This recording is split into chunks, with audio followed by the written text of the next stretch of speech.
Hey, it is time to take a great look at sports. In fact, inside the game, we are so pleased to have Steve Clarke with us now, man about town and a man about sports. Morning, Steve. Good morning, Steve. And Steve Clarke is the sports version of Dr. Matthew Bunson. That's right. And I can't wait to get to some of this. I've seen some of the stuff you're going to talk about, and I can't wait for you to get to it, Steve. Good morning to you.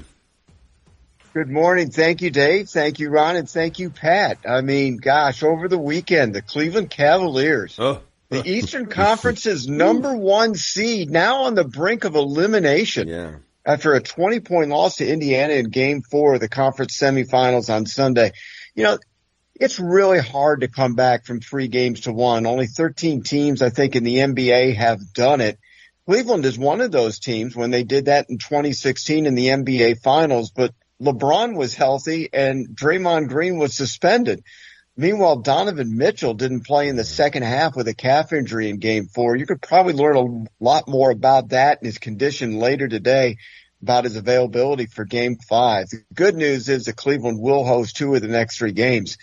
Bad news is, will they get there? Yeah. And they can, really blame themselves, Dave, because in game number 2, the difference in this series right now between being 3-1 and trying to accomplish a real rare feat in the NBA playoffs and being 2-2 is that collapse in the final 48 seconds of game 2. 48 seconds. The craziest thing Halliburton, I mean, you just got to say the guy is amazing, but Cleveland hasn't even beaten them when Halliburton wasn't having a good game. So I'm a little concerned. Yeah, and you should be. As I said, 13 teams have only come back from a 3-1 deficit. At least the Cavaliers did it once. And more of the 13 times that it's happened more often recently. So there is room for hope. But boy, they put themselves in a heck of a jam, losing by a lot yesterday afternoon. NBA playoffs have been a lot of fun, a lot of topsy-turvy stuff. Number one's having some difficulty. But I will tell you, I know that we're jumping right from that, but you at your second point for this morning, I want to give you as much time on that one as possible. I hadn't heard the first thing about that and can't wait to hear what you've got to report concerning Jim Knowles and his reason for leaving the Ohio State Buckeyes. Yeah, to me, it's one of the most fascinating off-season college football stories was when Jim Knowles left for Ohio State. You call it fascinating. I call it heartbreaking. So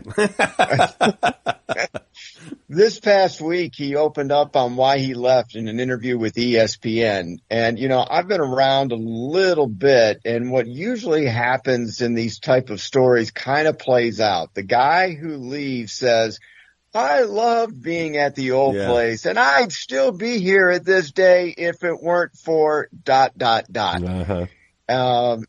And they kind of place not outright, but some subtle blame on the old place for why this happened. So what do I mean by that? Specifically, Jim Knowles said he was hoping to get a contract worked out before the championship game with Notre Dame. Why? Well, because 132 of the 134 teams in Division I, their season is already over. Right. Players are in the portal. Coaches are making their moves. Coordinators are moving up, stepping down. It becomes a game of musical chairs at this point, and it's already started weeks ago. And while the Buckeyes' season is still going, the chairs are disappearing. Now, to Ohio State's defense, they want to be distracted by such things about contracts to coordinators when they're on the brink of hunting for a natty. So they're not talking.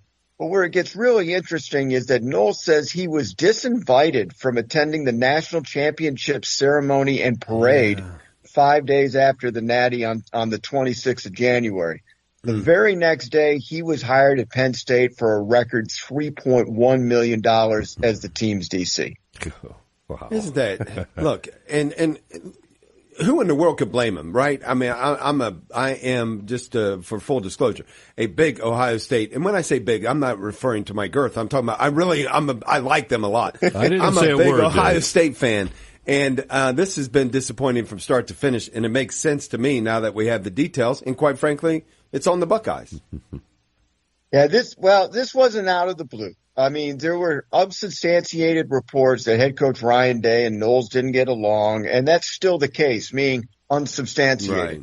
But for Penn State's part, the Nittany Lions had an opening.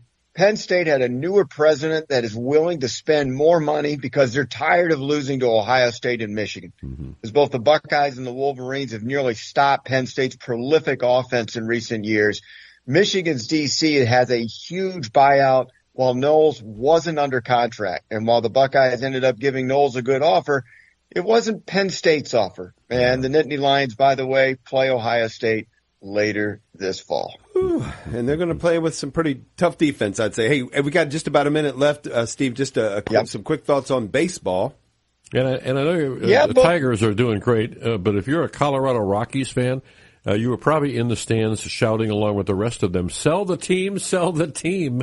That's what they were chanting during that huge loss, 21-0 loss. Yeah, that was big, and that was the end of Black to being the manager there. Let's talk a little bit about the Tigers and Guardians. They lost their weekend series. The Tigers did extend their lead over the Guardians to 2.5 games for the week. At one point, the Tigers had the best record in baseball, and fans are talking about playoffs and winning 100 games. Awfully early to be talking about your October record, for granted.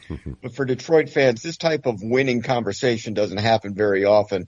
Finally, the Mud Hens split their 6-game series with the Iowa Cubs last week. They go on the road next week to face Scranton for a 6-game series. Yeah, and the Walleye advance in the ECHL. That's good. Good stuff happening. And if you've never been to a Mud Hens game in Toledo, and I bet many of you haven't, it is worth the day. I would just tell you, a lot of fun. Hey, thanks, Steve Clarke. Have a great day.